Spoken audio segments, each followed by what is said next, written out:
Тарихи тұлғалар тағылымы. Абай Құнанбаев, 3-ші қара сөз. Қазақтың бірінің біріне қаскүнем болмағының, бірінің тілеуін бірі тілеспей тұғынның, рас сөзі аз болатығынның, қызметке таласқыш болатығынның, өздерінің жалқау болатығынның себебі не? Хәммә ғаламға белгілі данышпандар әлде қашан байқаған. Әрбір жалқау кісі қорқақ, қайратсыз тартады. Әрбір қайратсыз қорқақ, мақтаншақ келеді. Әрбір мақтаншақ қорқақ, ақылсыз, надан келеді. Әрбір ақылсыз надан, арсыз келеді. Әрбір арсыз жалқаудан, сұрамсақ, өзі тойымсыз, өнерсіз, ешкімге достығы жоқ жандар шығады. Мұның бәрі 4 аяқты малды көбейтеміннен, басқа ойының жоқтығынан. Өзге егін, сауда, өнер, ғылым, солар секілді нәрселерге салынса, бұлай болмас еді.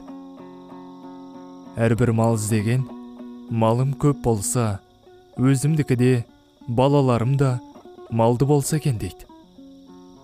Ол мал көбейсе, малшыларға бақтырмақ.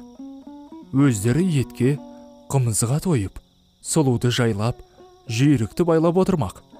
Қыстауы тарлық қылса, арызы жеткендік, сыйы өткендік. Байлық қызметіне біреудің қыстауын сатып алмақ, ептеп алмақ, тартып алмақ. Ол қыстауынан айырылған, және біреуге тиіспек. Я болмаса, орынсыздығынан елден кетпек. Әр қазақтың ойы осы. Осылар біріне бірі достық ойлай ала ма? Кедей көп болса, ақысы кем болар еді. Малдан айырылғандар көбейсе, қыстауы босар еді деп, мен ананы кедей болса екен деп, ол мені кедей болса екен деп, әуелде ішімізбен қас сағындық. Әрі-беріден соң сыртымызға шықты. Жауластық, дауластық, партияластық. Осындай қастарға сөзім өтімді болсын, және де ептеп, мал жиюға күшім жетімді болсын деп, қызметке болыстық, билікке таластық. Сонан соң не момынның баласы бөтен жаққа шығып, еңбек қылып, мал іздемейді. Егін сауданың керек жоқ болады. Өз басын өзі осындай таласпенен кісі көбейтеміз деп партия жинағандардың бүгін біреуіне, ертең біреуіне кезекпен сатады да жүреді. Ұрылар тыйылмайды. Ел тыныш болса, оның ұрлығын ешкім сүйемес еді.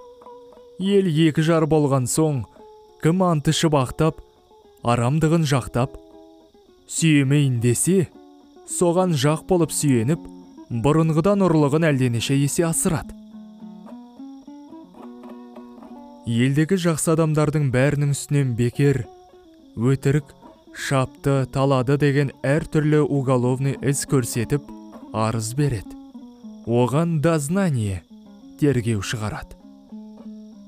Өтірік көрмегенін көрдім деуші куәлар да әлде қашан дайындап қойылған. Бағанағы жақсы адам сайлауға жарамас үшін. Ол адам басын құтқармақ үшін жамандарға жалынса, оның да адамдығының кеткені. Егер жалынбаса, тергеулі, сотты адам болып, ешбір қызметке жарамай, басы қатерге түсіп өткені. Ол, болыс болғандар өзі қулық, арамдықпенен болыстыққа жеткен соң, момынды қадірлемейді. Өзіндей арам, қуларды қадірлейді. Өзіме дос болып, жәрдем тиет деп, егер қас болса, бір түрлі өзіме де залал жасауға қолынан келеді деп. Осы күнде қазақ ішінде ісі білмес, кісі білер деген мақал шықты. Оның мәнісі ісіңнің түзулігінен жетпессің, кісінің амалшы айлалығынан жетерсің деген сөз. 3 жылға болыс сайланады. Әуелгі жылы сені біз сайламадық па? Деп, елдің бұлданғандығымен күні өтеді. Екінші жылы кандидатпенен аңдысып күн өтеді. Үшінші жылы сайлауға жақындап қалып, тағы болыс болып қалуға болар мекен деп күні өтеді. Енді несі қалады? Осы қазақ халқының осындай бұзақшылыққа тартып, жылдан жылға төмендеп бара жатқанын көрген соң, менің ойыма келеді. Халықтың болыстыққа сайлаймын деген кісісі пәлен қадәрлі, орысша образование алған кісі болсын. Егерде орталарыңда ондай кісісі жоқ болса, яки бар болса да сайламаса, уездный начальник пенен военный губернатордың назначениесімен болады десе, бұл халыққа бек пайдалы болар еді. Оның себебі, әуелі қызмет құмар қазақ балаларына образование беруге ол да пайдалы іс. Екінші, назначениемен болған болыстар халыққа міндетті болмас еді, ұлықтарға міндетті болар еді. Және назначение қылғанда тергеуі, сұрауы барлығына қарамаса, өтірік арыз берушілер азаяр еді, бәлки жоғалар еді. Және әрбір болыс елде старшина басы бір би сайлағандық. Бұл халыққа көп залал болғандығы көрініп, сыналып білінді. Бұл билік деген біздің қазақ ішінде әрбір сайланған кісінің қолынан келмейді. Бұған бұрынғы Қасым ханның қасқа жолын, Есім ханның ескі жолын, Әз Тәуке ханның Күлтөбенің басындағы күнде кеңес болғанда жеті жарғысы білмек керек. Ол ескі сөздердің қайсысы заман өзгергендікпенен ескіріп, бұл жаңа заманға келіспейтұғын болса, оның орнына татымды толық билік шығарып, төлеу саларға жарарлық кісі болса керек еді.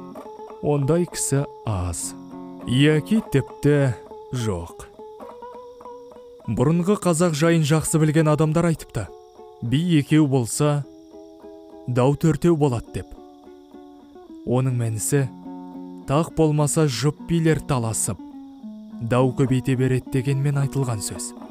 Өйтіп би көбейгенше, әрбір болыс елден толымды, білімді үш-ақ кісі билікке жыл кесілмей сайланса, олар түссе, жаманшылығы әшкері білінгендікпенен түссе, әйтпесе түспесе, ол билерге даугер адамдар қалмай, екеуі екі кісіні билікке таңдап алып, үстіне біреуді посредникке сайлап алып, біте берсе, егер оған да ынтымақтаса алмаса, бағанағы үш бидің біреуін алып, яки жеребемен сайлап алып жүгінсе, сонда дау ұзамай бітім болар еді.